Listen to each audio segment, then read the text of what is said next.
ये आईपीसी में से इस वर्ड पीनल से हमें न्याय पे जाना है। न्याय को मैं जरा थोड़ा सा एक्सप्लेन करना चाह रहा हूं, इधर आ जाएगा। इसकी डेफिनेशन बहुतों को नहीं पता होती है। Anybody what's justice is? न्याय को इंग्लिश में जस्टिस कहते हैं। क्या होता है न्याय? सर एब्स्ट्रैक्ट है सर, कुछ याद नहीं आ रहा। न्याय क्या होता है? क्या होता है न्याय? Fair, impartial, equality, who hasn't committed crime should not be punished, ये जस्टिस है।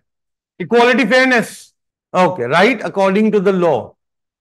But justice is limited to the law according to your idea, then justice is limited to the law, is it? Article 142 की जरूरत नहीं होती मुझे constitution of India में, अगर मैं जस्टिस को सिर्फ लॉ के एक दायरे में बंद कर लेता तब। बिल्कुल भी नहीं चाहिए होता मुझे, पर लॉ के दायरे से तो बड़ा है, फिर क्या करेंगे? चलिए मैं बताता हूं जस्टिस क्या है। Justice is something that we have to consider. मुझे जो जस्टिस मैंने आज तक समझा, हर ज्यूरिस्प्रूडेंस के ज्यूरिस्ट ने जस्टिस को ही डिफाइन किया है, चाहे वो बेंथम था, ऑस्टिन था, चाहे वो सोशल इंजीनियरिंग का कंसेप्ट था, या कहीं से भी आप जिसको भी पढ़ेंगे, हेनरी माइन को पढ़िए, किसी को भी पढ़िए, सालमन को पढ़िए, हर इंसान ने अपने फॉर्म में एक जस्टिस समझी है।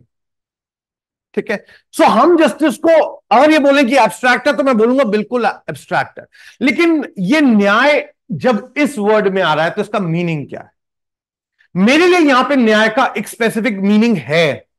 ये न्याय है, याद रखना, it is the balance of rights of 3 levels. 1, society, second, victim, third, offender. So अब जो सिर्फ पीनल था एक टाइम पे, जो सिर्फ दंड देने का वक्त था, सिर्फ किसी को सजा देनी थी हमको, अब हम तीनों को एक साथ लेके जाएंगे। हम उसमें सोसाइटी भी देखेंगे, हम उसमें विक्टिम को भी देखेंगे, और हम ऑफेंडर के इंटरेस्ट को भी देखेंगे। तीनों को देखना हो। सर इनके एग्जाम्पल दे दीजिए तीनों में।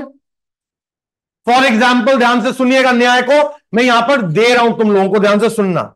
सोसाइटी को जब देखे तो यहां पर जब जब आपने इस बार पनिशमेंट को इनहैंस किया है, आपका एम क्या है? डेटरेंट। आपका एम क्या है? डेटरेंट। डेटरेंट क्या होता है? डराना। सोसाइटी में डर पैदा करो ताकि ऑफेंसेस ना हो। तो ये आपने सोसाइटी का ध्यान किया। Precaution is better than cure, first clue. समझ आया? अब आते हैं विक्टिम। यहां पर fine has to be paid to the victim, has been introduce in BNS. हर जगह पर फाइन जो होगा वो विक्टिम के कॉम्पनसेशन में जाएगा। और तीसरा, ऑफेंडर। तो ऑफेंडर के लिए भी कुछ किया इन्होंने। हां, ऑफेंडर के लिए फॉर एग्जाम्पल इन्होंने कम्युनिटी सर्विस डाल दिया। This is another punishment that has been introduced by BNS. So offender की अगर हम बात करें, आज आप ऑफेंडर हैं और आप चोरी करते हैं, 5,000 रुपए की सामान से कम चोरी करते हैं, वो सामान भी आप वापस कर देते हैं, तो आपको मैजिस्ट्रेट सिर्फ कम्युनिटी सर्विस देगा, जेल नहीं भेजेगा। तो जाओ चोरी करना शुरू करना एक्सल के बाद। बट फैक्चुअली यही करेक्ट है।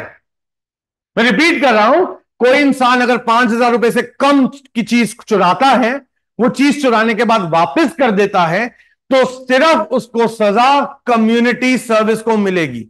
ये पेटी ऑफेंसेस के लिए इंट्रोड्यूस करी गई और बहुत जरूरी भी है। सोच के देखिए, हमें end of the day we learn from our experiences, और ये सोसाइटी, विक्टिम, ऑफेंडर तीनों को कवर करता है। समझ आया कि यहां पे सिर्फ कौन कवर था? ऑफेंडर। यहां पे हमने 3 लेवल पे बैलेंसिंग एक्ट किया है। कैन आई से अ सिंपल थिंग? मैं इस वर्ड को, न्याय को, यहां एक समरी दे रहा हूं। Can I say the shift from penal to nyay is just introducing social engineering in criminal law? सोच के देखिए एक बार please. It is just introducing the idea of social engineering criminal law. पूरी हिस्ट्री जिसमें वो हमारे को सप्रेस कर रहे थे, से हम कहां पहुंच गए? न्याय पे, जस्टिस पे, overall holistic, not individualistic, not to some people.